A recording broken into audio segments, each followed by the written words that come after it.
বিচারে মানুষ হত্যায় অধিকাংশ সেনা সদস্য ক্ষুব্ধ। দ্বিতীয় দিনের মতো কারফিউ ভেঙে রাজপথে জনতা নেমে এসেছে। সকাল থেকে রাজধানী ঢাকা সহ বিভিন্ন স্থানেই শিক্ষার্থী জনতা রাজপথে অবস্থান নিয়েছে। The Mirror Asia Dhaka office জানিয়েছে, ঢাকা, যাত্রাবাড়ী, রামপুরা ও গাজীপুরের টঙ্গী কলেজ গেটে বিক্ষুব্ধ শিক্ষার্থী জনতা নেমে এসেছে। সেখানে আইন শৃঙ্খলা বাহিনী জনতার উপর হামলা শুরু করলে সংঘর্ষ হয়। উত্তরবঙ্গে আওয়ামী লীগের নেতাকর্মীরা বাড়ি থেকে পালিয়ে যাচ্ছে। রাজশাহী ও রংপুরের বিভাগের বিভিন্ন জেলায় বিক্ষুব্ধ আওয়ামী লীগের কয়েকজন নেতার বাড়িতে হামলা করায় অনেকেই ভয়ে আত্মগোপনে চলে গেছেন। রাজশাহী, নাটোর, লালমনিরহাট, নীলফামারী কয়েকটি জায়গায় আওয়ামী লীগ সমর্থক ইউনিয়ন পরিষদ ও উপজেলা পরিষদের চেয়ারম্যান সদস্যদের স্থানীয় জনতা ধাওয়া দিলে তারা পালিয়ে যায়। The Mirror Asia. Police, Chhatra League ও যুবলীগের হামলায় সারা দেশে প্রায় 150 জনের উপর নিহত। সারা দেশের সরকারি বাহিনীর হামলায় 150 জনের উপরে ছাত্র জনতা নিহত হয়েছে বলে বৈষম্য বিরোধী ছাত্র আন্দোলন এক বিবৃতিতে জানিয়েছে। হামলায় নিহতদের স্মরণে সোমবার বাদ জোহর সারা দেশে গায়েবানা জানাজা অনুষ্ঠিত হবে।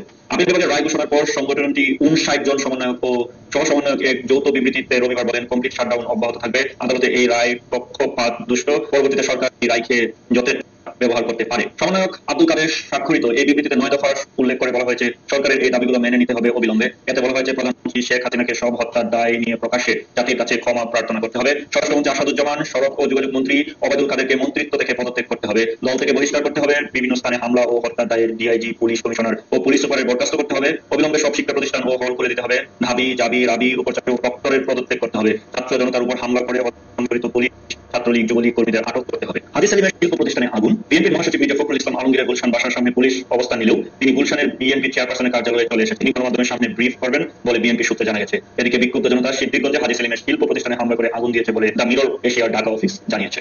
শাটডাউন চলবে, আদালতের রায়ের পর আন্দোলনকারীদের প্রতিক্রিয়া।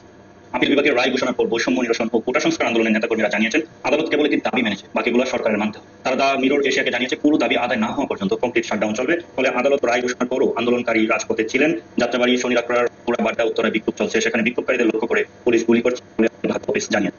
সংশ্লিষ্টতা সুপ্রিম কোর্টের আপিল বিভাগের বৈষম্য বিরোধী ও কোটা সংস্কার আন্দোলনকারীদের নিয়েছে। প্রথম ও দ্বিতীয় শ্রেণীর চাকরিতে কোটা কমানোর কথা বলা হলেও তৃতীয় ও চতুর্থ শ্রেণীর বিষয়ে আদালতে কিছুই বলা হয়নি। এই দুই শ্রেণীর প্রায় 90% কোটার মাধ্যমে নিয়োগ দেওয়া হয়।